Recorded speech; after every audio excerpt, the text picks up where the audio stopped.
Welcome, everybody. I am Caitlin Dudash. I am the co-founder and executive director of the Pet Sustainability Coalition. We are a 501c3 nonprofit. Our mission is to advance businesses through environmental and social impact. And we also focus on key strategies like sustainable packaging, sustainable proteins, and diversity, equity, and inclusion for the industry. We have an incredible event series called Meet the Buyer, where our goal is really to bring together leading retailers as well as the sustainable brand, vendor, distributor, and supplier community together to look at the movement of sustainability and best understand how retailers are adopting sustainable practices. I'm joined today by Francesca Mahoney at Petco. We're really excited to have them on board today. And I want to just give a little bit of context. So the Pet Sustainability Coalition was founded in 2013. And one of the things when we were looking at kind of indicators of success for our organization, we would talk about, in 5 years and 10 years, what are those things that we're going to see that are going to start to indicate a massive increase in adoption of sustainable practices in this industry? And one of those key pieces was that retailers would start adopting standards and integrating sustainability as part of their product selection criteria. So it was really exciting for us when one of our founding members, Petco, made a leading commitment to help reach a 50% sustainable products within their product selection.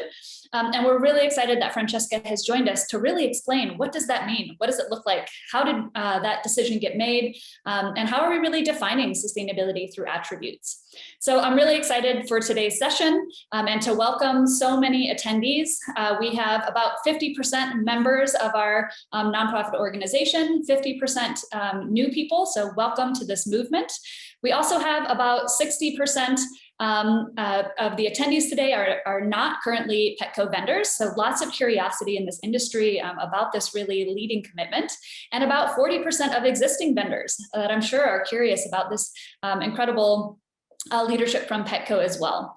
So we've got a really exciting session today. What we're going to do is I'm going to introduce Francesca. She's going to talk about not only Petco's commitment, but also their sustainability journey overall and the pillars of their sustainability program in advance of their soon to be launched first externally facing sustainability report, which is really exciting.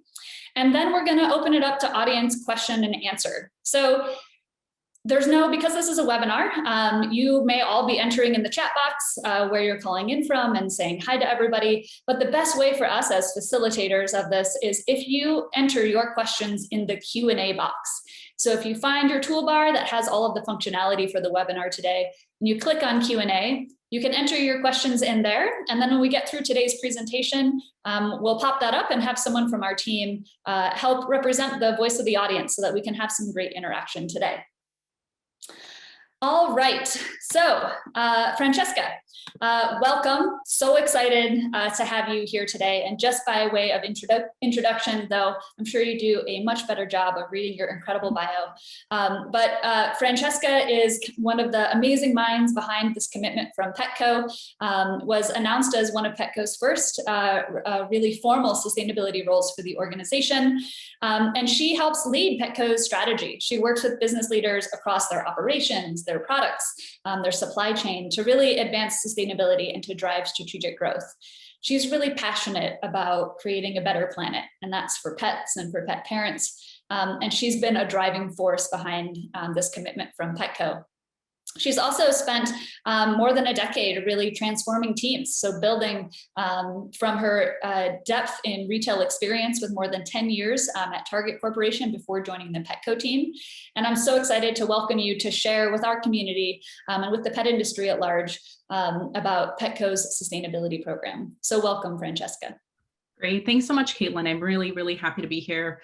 Welcome to everyone here. Good morning, good afternoon. I'm sure we are spanning a few different time zones, but really thrilled to be here. And thank you to the Pet Sustainability Coalition for hosting me today. Excited to share a lot more about what Petco has been up to on all things sustainability and give everyone a little bit of behind the scenes peek into our sustainability attributes, our commitment, and really what we're focused on in both in the near and long-term future. So really happy to be here. Thank you. All right. Well, Francesca, you can go ahead and get us started. So if you want to share screen and walk us through the great visuals that you put together, and then we'll jump into the Q&A later on in the session.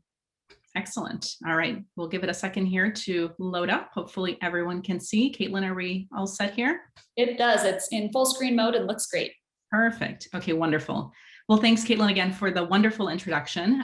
Without going into more detail about who I am, I did just want to introduce myself. As Caitlin mentioned, I'm Francesca Mahoney. I'm the head of sustainability at Petco. You'll also see pictured here my sidekick, Murphy Mahoney, who is a 12-year-old Irish Jack Russell Terrier who's currently barking at, I'm sure, something outside. So hopefully you guys can hear that. But just a little bit about me. As Caitlin mentioned, I've been with Petco for about 5 years. Previously, before starting this role as head of sustainability, I held a variety of roles, primarily in the marketing space. So I was leading our brand marketing and creative services team. I've led our integrated marketing strategy team and really got my start at Petco on the own brand side. So really a lot of experience in everything from product to building marketing strategies. Prior to Petco, I was also in a variety of marketing roles at Target Corporation in Minneapolis. Most recently there, I led our multicultural brand marketing effort, as well as holding a variety of different marketing roles, both on the brand and on the category side. So I've been a little bit of a retail junkie all my life, all my career, I should say, but really excited to step into this newer role for Petco and really take what I've learned in previous experiences and apply it to this really important work. So before we dive into the agenda and the content for today, just a little bit about Petco. I think many of you are probably familiar with Petco as a company. I just included a couple things here worth noting. So one of the things I would say is, we've recently, under Ron Coughlin and his leadership team, have really transitioned the branding and just the brand positioning for the company. So what used to be, really more of a traditional pet retailer who sold pet supplies, pet food, and whatever else, we've really migrated into repositioning Petco as a health and wellness company. And what that really means to me and to the rest of the Petco team is that we are really striving to provide holistic wellness solutions for pets and pet parents, as well as our Petco partners, which are our employees. We operate about 1,500 locations throughout the US, Mexico, and Puerto Rico, including more than 125 in-store veterinary hospitals offering vet services. We have Petco clinics, we have grooming salons, training. So really we see ourselves as being kind of the holistic one-stop shop for all things pet. So that's a little bit about Petco. You're welcome to kind of read up a little bit more. But in the meantime, our agenda for today, we've got really 3 things we'll cover. The first is Petco's sustainability approach. I'll talk a little bit about, what journey I've been on leading this work, as well as the rest of the team, and what's to come. And then we'll spend a little more time going into deeper detail around our sustainable product commitment. And with that, we will close with Q&A at the very end of the session. So with that, we'll jump right in. So we'll dive into our sustainability approach. The first thing I just thought would be worth mentioning is that, when we think about Petco's overall values as a company, which are the 5 laid out here, sustainability is a really great, I'll call it a segue into kind of that health and wellness positioning that I mentioned. So sustainability definitely aligns with our values. More specifically, I would say there are a couple of these that it especially aligns with. So when I think about number 2, for example, we raise the bar. I think some of you are likely familiar with Petco's recent moves in the health and wellness space, including our exit of artificial foods and treats. And then most recently, we exited out of shock collars for pets. So, every step we take, we really try and put the pet first and think about how can we, leverage Petco's scale and impact to raise the bar. I think sustainability is really no different. It's really that next important chapter in our journey to think about not only how do we improve the health and wellness of pets and pet parents and partners, but also the planet. So I think it really aligns nicely with number 2 that you see here. I think number 4 is another great one, right? I've talked a little bit about already about how we want to deliver health solutions rather than products and services. And I think sustainability is a great way to do that as well, right? I think there's ways we can not only satisfy the needs of our pet parents and their pets, but also do so in a way that is as sustainable as possible. So you'll learn and hear a little bit more about how we're approaching that work. So before we kind of get into the details of it, just to level set on where we've been as a company in terms of our sustainability journey, is that it's really unfolded across 3 different phases. The first is really building momentum. So this was really about, early days, identifying those near-term opportunities to start making a lot of progress initially. It also included gathering a lot of baseline data. So I would say that was one of the biggest challenges coming into this position and in this role, is we track a lot of data. There's a lot of information across multiple different teams, but we really needed to bring that under one view to really understand what our sustainability position was. The second phase is announcing our commitment. So April of this past year was a really big month for Petco. As all of you know, April is also Earth Month, with Earth Day landing on April 22nd. So we wanted to leverage that opportunity to make a bigger splash about Petco's commitment to sustainability at large, but also use that time to really announce our sustainable product commitment, which I will talk about in just a little bit. And then the third phase, which now that we are, kind of past that announce our commitment phase, is really where we're turning to next. And this is really about long-term strategy, long-term vision for Petco leading the industry in pet sustainability. This you'll hear a little bit more about what's involved in this work and where we're headed, but really excited to move into this next phase. So as we think about long-term strategy, one of the very first things that I thought would be really important to do in this role, in partnership with many others at Petco and other teams, is complete a formal materiality process. For those who are not familiar with a materiality process, this really helps to uncover what those strategic priorities are. It looks at everything from potential risks within the ESG space, future opportunities, potential blind spots.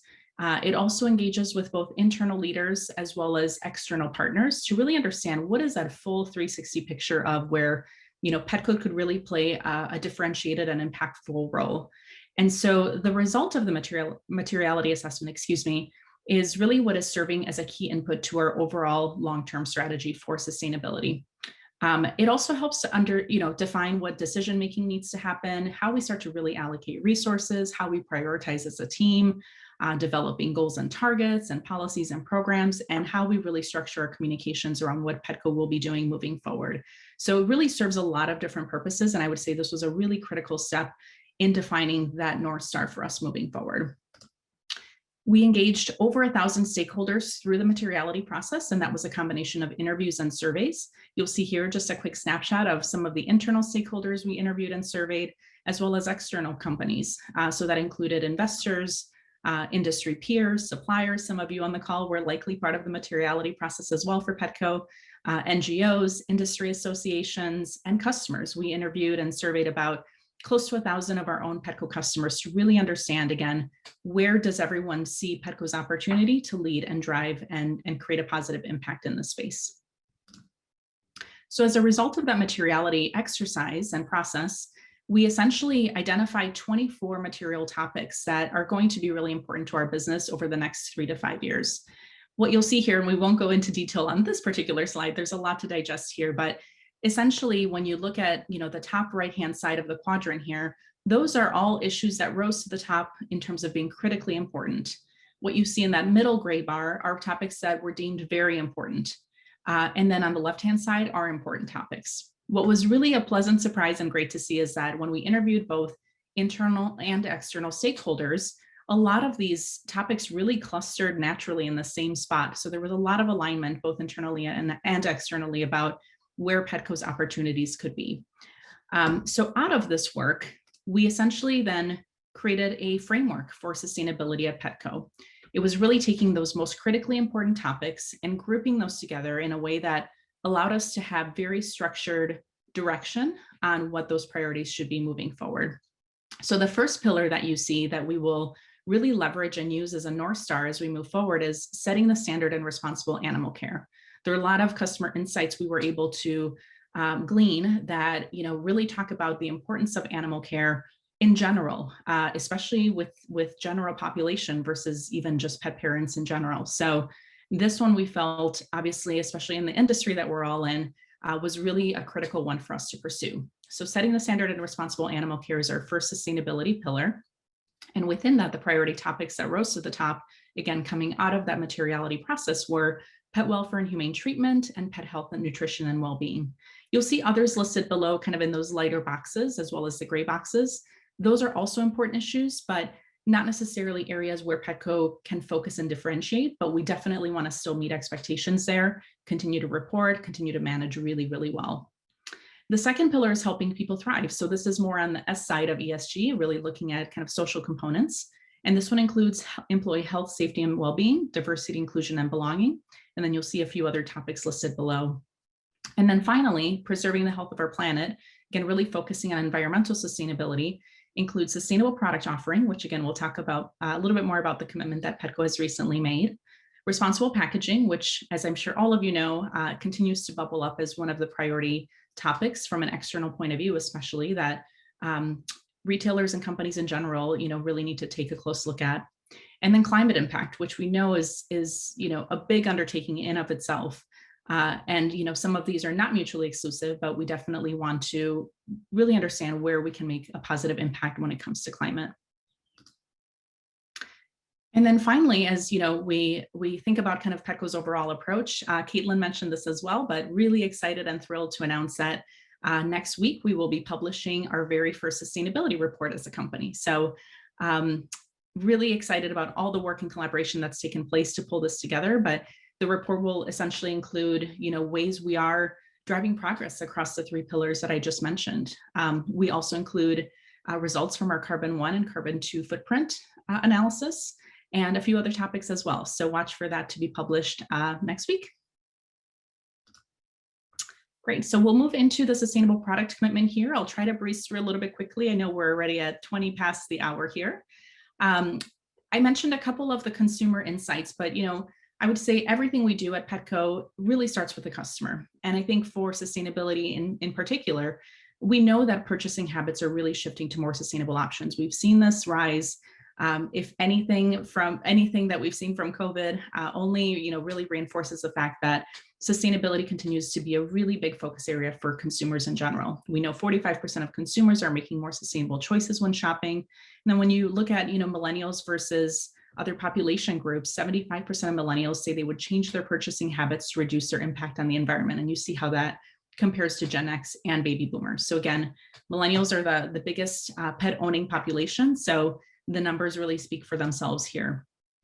We also know that customers care about sustainability. So this was an interesting study from Numerator that was completed recently.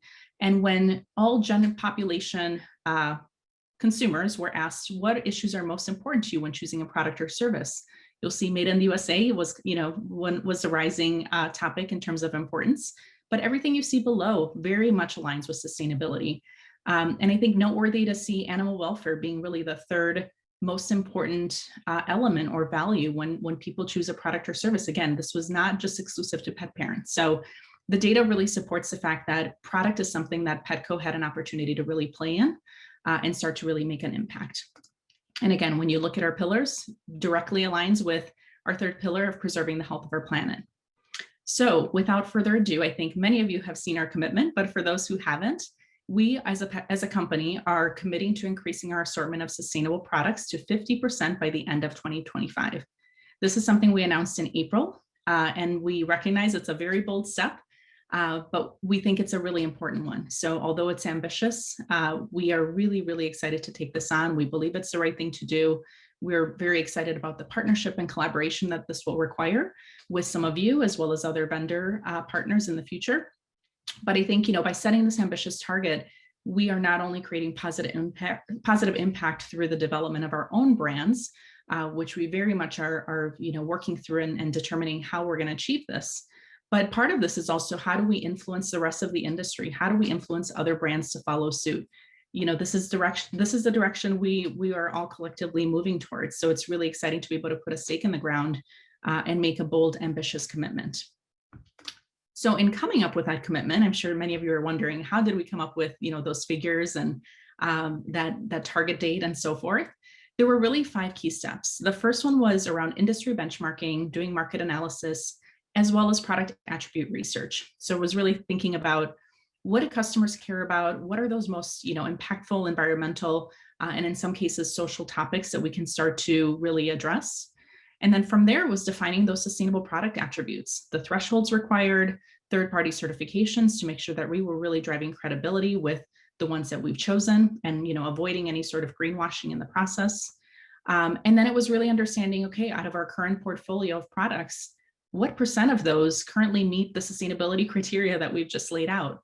Once we identified that number, we used that then to set a target for 2025 and started really developing that rollout plan. I would say we're still very much in the development of the rollout plan. It's still early days, but things are materializing really well on that front and really excited to move this work forward. And then obviously the fifth step was the commitment launch that I mentioned in April. Diving a little bit deeper around the process for identifying our attributes. Again, I mentioned, the first was really research, and this is what we always start with is the customer. So what were those things that were most important to the customer? We also really looked at some additional human analogs. So if you think about, at times we play in the beauty space, we have a grooming business and grooming products. Other times we play in the grocery and food business with our consumables products. And so it was also about really looking at other industries and other retailers to see, how are they prioritizing sustainability attributes in a way that makes sense for their particular industry and with their consumer base. So really kind of using that as a way to inspire a lot of our work as well. We then defined imperatives and focus. So again, really narrowing in from the key findings, trying to prioritize the most important things that we heard from our customers, as well as where we can make the biggest environmental impact. And then, we started with a list of attributes that was about 100 plus or so. And from there, it was, several revisions and refinements to, again, really focus in and hone in on the ones we believe were most impactful. This just shows a little bit about, how we defined which attributes within our list we would essentially track and monitor and really continue to, to measure progress on. But which ones would actually be customer facing? So we look at really the overlap of what are those high impact ESG priorities, as well as what are those customer preference to really find that sweet spot in the middle. And the ones that are customer facing today, for example, receive special badging on Petco.com. We talk about them through external communications, but just know that behind the scenes, we are tracking and monitoring quite a bigger and extensive list of attributes as well. So these are our customer-facing sustainability pillars and attributes. Again, it's a much longer list than what you see here, but these are the ones that we've really leaned into from a customer-facing perspective. So we essentially have 5 pillars: responsible manufacturing, sustainably sourced materials, sustainably sourced ingredients, responsible packaging, and animal welfare. You'll see some sub-attributes below each of these, and I won't go into all of the details you can see here, but we definitely have all of these included on petco.com/sustainability if you want to learn more. But really the vision here is that at least for a product to qualify today, they need to meet at least one of these 16 sub-attributes. Over time, we'll continue to really look at the program and understand what those requirements should be moving forward. But we felt like this was really a great place to start. If a company or a brand or an individual product meets one of these 16, they qualify for our sustainable program at Petco. The other thing I just wanted to mention is that we will look at expanding this list moving forward as well to include other social elements of ESG. So whether that's, female-owned businesses or other elements like that, something that we are definitely already kind of working towards a phase 2 list. We are also, finally, I wanted to mention, we are looking at a PSC accreditation attribute as well. So companies that have the accreditation with the PETA Sustainability Coalition would likely, qualify for Petco sustainability program as well. So that's something that Caitlin and I are exploring as we move forward. Here's a list of some of the additional attributes we're measuring and tracking. I won't go into a lot of detail just in the interest of time, but you'll see everything from cradle to cradle certified, fair trade certified in the supply space, aquaculture fisheries made with regenerative ingredients and consumables, bio-based, compostable, and packaging. And there are many others as well, but I just wanted to give everyone a glimpse into some of the other ones that we are measuring and tracking. And then finally, we've rolled out our sustainable product communication in April. On petco.com/sustainability, you can actually shop for products based on the sustainability pillar, as well as by brand that currently meets our sustainability requirements. And then in our pet care centers, we currently have signage to help customers really find those sustainable products very quickly and easily. So it's been really fun to also bring this to life for the customer. I know we just have a couple minutes, so I think I'm going to skip ahead to just kind of the closing slides here, but I know many of you are likely wondering, how do existing vendors partner with Petco on, driving the sustainability goal and initiative, as well as potentially new prospective vendors. And so I just wanted to outline a couple key things here. So for existing vendors, we've recently done a vendor outreach note to just understand, what % of this vendor's particular products currently meet our sustainability attributes? And if not, what innovation would be required to achieve that? And then lastly, are there other sustainability initiatives that vendors are prioritizing that Petco can frankly learn from and consider for a phase 2 or phase 3 attributes list? The other thing I'm excited to announce today is, in partnership with the PSC, we will be working on hosting a vendor education series to really help vendors become familiar with our sustainability program and attributes. So this is going to be a great opportunity to take an even deeper dive on our attributes and answer any questions that any of you might have, as well as others in the industry. So really excited about this. And then additional engagement and guidance. We're also exploring additional opportunities for the PSC to partner more on a one-on-one basis with vendors to really help guide and advise on best ways to start to infuse and incorporate sustainability initiatives into the brand development. So this could include, companies who are interested in pursuing a B Corp certification. They're going to be a great partner, and I'm really excited to partner with Caitlin and her team on this so that collectively we can start to really drive impact. And then in closing, just a couple of things on what's next on my radar. On Petco's end, sustainability offerings. As I mentioned, we will continue to assess and evolve our product attributes. We will collaborate with vendor partners on achieving that 2025 goal, as well as those additional education opportunities that I referenced, both for vendors, but also how we can be more transparent with our customers moving forward. And then in terms of the sustainability long-term strategy for Petco, this is really, the focus will really be around refining our strategy, building targets, building specific roadmaps for each of those 3 pillars that I mentioned, and start to really integrate and operationalize those priorities into the core lines of business. And last but not least, just continuing to engage with both internal and external stakeholders on the progress and what's to come. So that is all I have. Thank you, everybody. All right, Francesca, thanks so much for giving that deep dive walkthrough into all of those different attributes. So the 5 key categories of sustainability and the attributes that define them, and then walking through the certifications that are in partnership and existing in the marketplace to help verify whether or not a company is qualified by those claims. So we've had dozens and dozens of questions coming in through the chat box just around what the specific attributes are. And I feel like our presentation today really covered many of those questions. We do have about 20 questions that have come in through the Q&A box. So just as a reminder, if you have put in a question into the chat box, please put that in the Q&A box, which you can find in the toolbar of Zoom. You can enter a question there and someone on our team are going to get to that question as well. So we have about 15 minutes of wiggle room today just for an active Q&A session, both just a conversation between Francesca and I to dive in a little bit deeper, and then also to take Q&A from the audience. So I'll go ahead and get us started, and then we'll start some questions from the audience as well. So I'm wondering, this is, as you've called it, kind of a bold and audacious goal, ambitious goal, I think is what you called it. And I would agree. We're really excited to see this movement in the industry. And I'm curious if you can talk about, just as a professional, which pieces of your commitment are feeling most difficult, and which are you kind of just kind of embracing? It sounds like you launched this commitment and recognizing that you don't have all the answers of exactly what this is going to look like, which I think is required. When you pioneer in a space, you can't have all the answers. We're very familiar with that here at PSC. But I'm wondering, in your pillars or in your attributes, is there an area that feels most difficult today?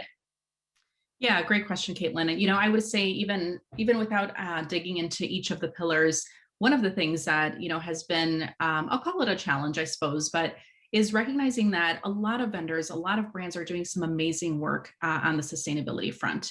We also were trying to really keep our attributes and at least our starting point, fairly concise and fairly tight. Again, kind of prioritizing what we believe is important to our customers and where we believe as a company we can make the biggest impact. So I think, selfishly, I would love to be able to say if companies are doing anything around sustainability, they should qualify. But I think being able to take a very close look at that and evolve that over time and really learn from our vendor partners, quite frankly, is going to be really important, because I recognize that, this might be Petco's list to start, but there's a lot of amazing work that's happening even outside of the attributes and pillars that we've defined for ourselves. When I think about our pillars in general, and thinking about what is going to be most challenging, I would say, packaging is one area that is really that is important to customers. As we know, we've seen a lot of data and research around that. But it's also trying to strike the right balance of how do you identify attributes within kind of a packaging pillar that would be meaningful. So rather than saying, you know, all items that have that come in a can, for example, that you can recycle after you use it, you know, should that be considered a sustainable product or not? But really being decisive and specific into how we can recognize companies and brands that are truly making a significant effort or going above and beyond to make their packaging more sustainable. So I think it's also, deciphering between general great sustainability moves, but also where there are, additional efforts being placed to kind of take things to the next level. And then animal welfare, that's another one that is really critically important. We want to make sure we're really clear about what it means to have an animal welfare sustainability attribute. We've taken a first pass at that with our first list, but I think this is one that will evolve as well. Whether it's requiring the Leaping Bunny certification, for example, within cruelty-free or some of those other elements. So that's one we're going to definitely continue to take a very, very close look at. All right. Well, another question I'm wondering about. So like I mentioned in the beginning, we as an organization identified that there, once retailers start looking at sustainability as a part of this product selection criteria, that it's going to cause kind of a landslide or an uptick because it sends this incredible market signal, right? So I can remember a couple of years ago, I was watching World Wildlife Speak. I think it was at one of our events, and they showed this slide. And if you can imagine just an hourglass, essentially. And in the middle of that hourglass, that where it is the smallest, is kind of retailers. And what I mean by that is that retailers have this really unique leverage point in an industry, which is that they decide what's put on shelves. And so it's this incredible opportunity to really leverage that platform to say, here's the market signal we want to share and that we want to set to really encourage the entire rest of the supply chain, right? So you make a statement like this, and then brands say, okay, I'm going to get there, but brands can't do that alone, right? They need to work with their suppliers and their distributors and their producers. And so there's really, a commitment like this just sends ripple effects that really support the sustainability movement for the betterment of this industry overall. So we're really excited about it. And I'm also curious about, as a retailer, you're one retailer, and there's lots of retailers in this industry. So what's Petco's kind of approach to thinking, hey, we're going to pioneer in this space, and then we want, how are you feeling about welcoming and inviting other retailers, to set standards that are maybe industry-wide and that work from this kind of pioneering commitment from Petco? Yeah, that's a really great question. I think if I've learned anything in my last year in a sustainability role is for this topic in particular, it's something that requires all of us to put our heads together, whether we are on paper competitors or not. I think that's when we start to really create biggest impact, is when we can collaborate and partner together.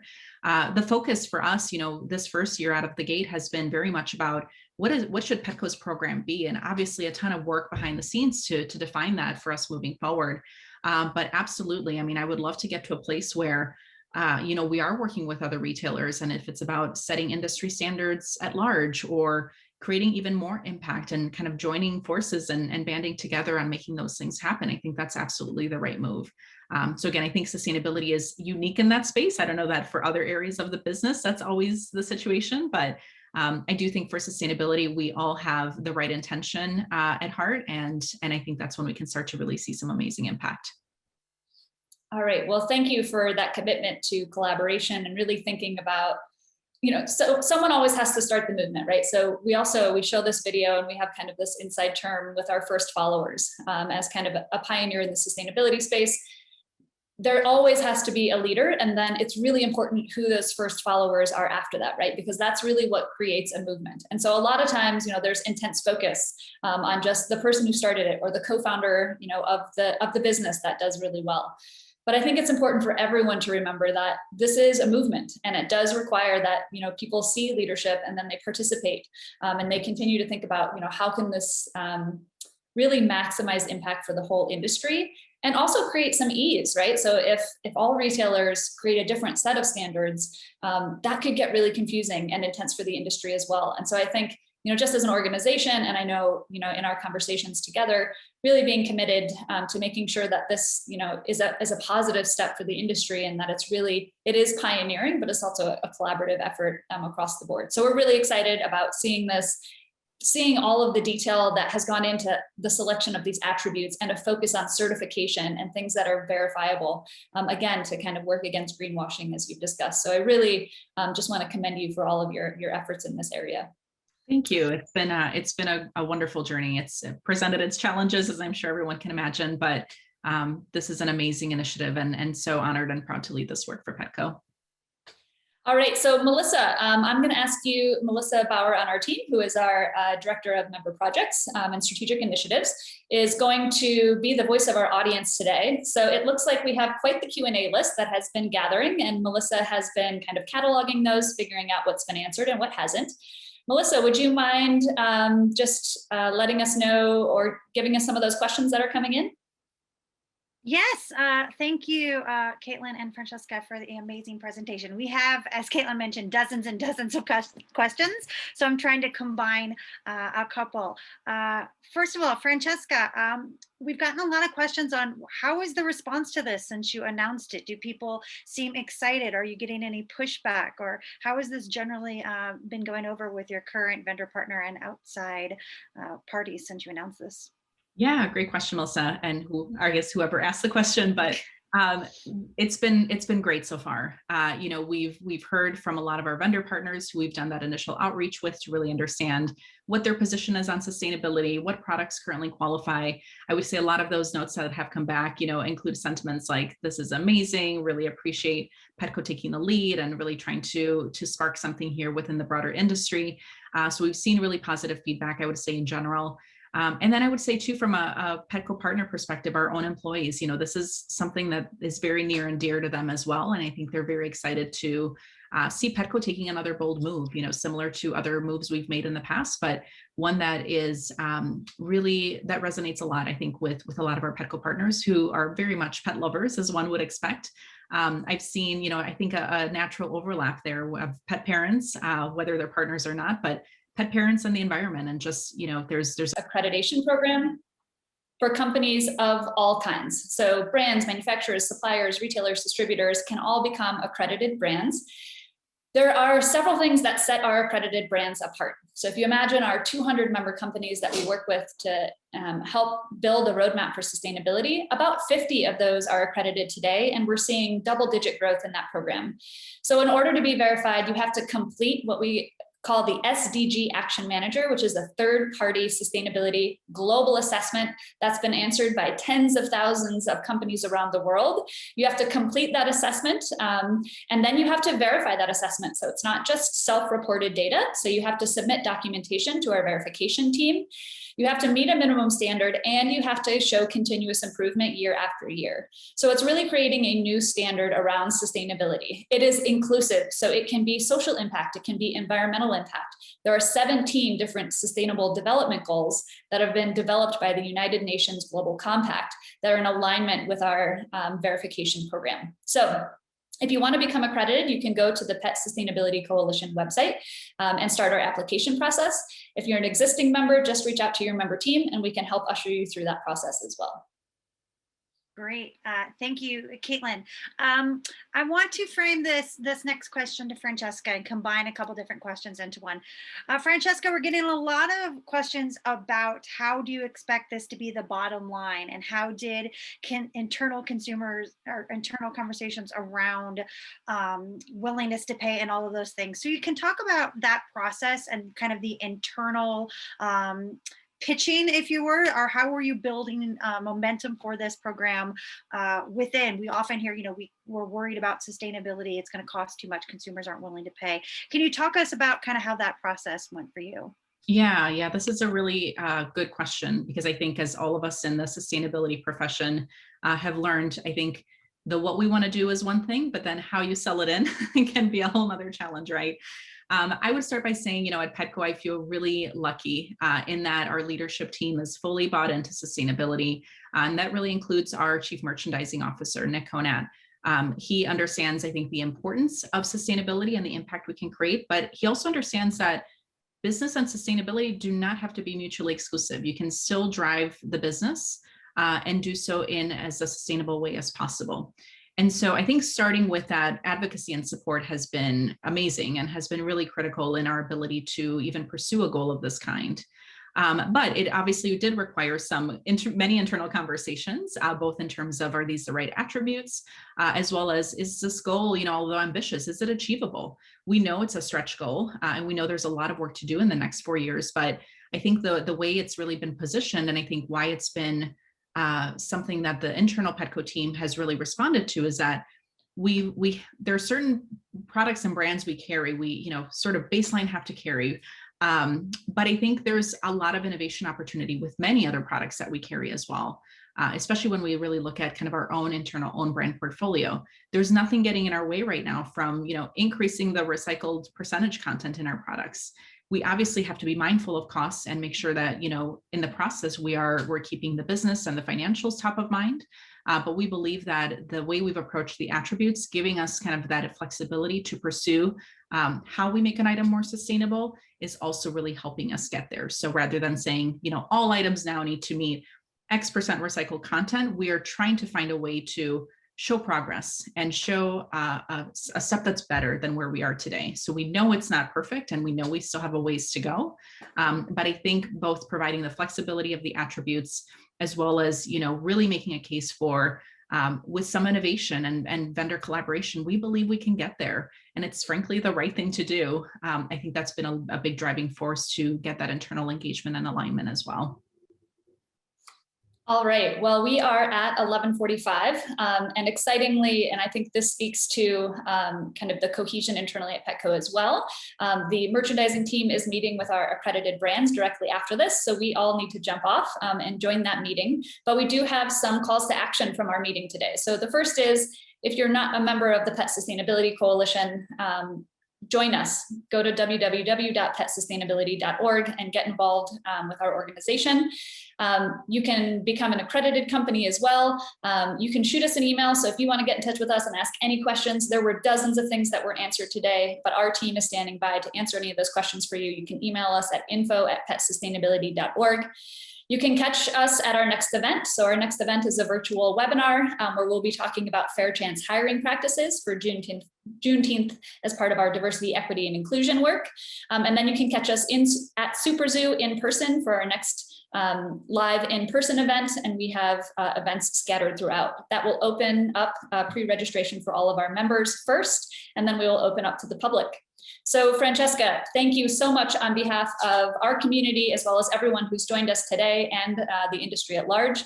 This has been a huge wave builder for our industry. It was wonderful spending time with you and just introducing you as a person in this sustainability field to our coalition of companies. And I'm sure there will be more events in the future where we get to work together. So thanks so much for your time and leadership today.